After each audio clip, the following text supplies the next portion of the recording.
Zverili špecialistom kardiochirurgom. Musíme na to uvedeli prístup všetkým orgánom okolo a potom sa bude pomôcť odstrániť.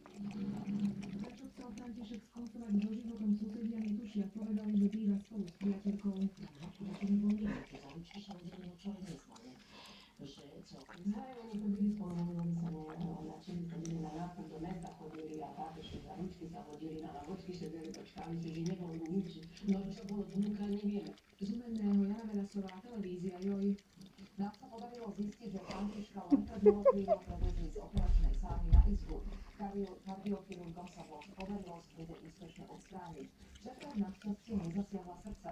Muž je momentálne v stabilizovanom stave.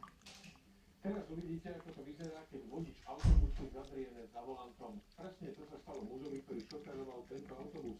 Vozidlo z ničoho nič vyšlo z cesty a začalo hlava nehlava narážať do stromov a stĺpov pouličného osvetlenia.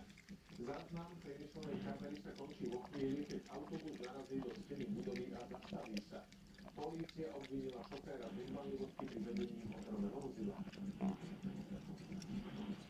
Videli ste film Brutálna Nikita? My sme dnes v Jojke jednu Nikitu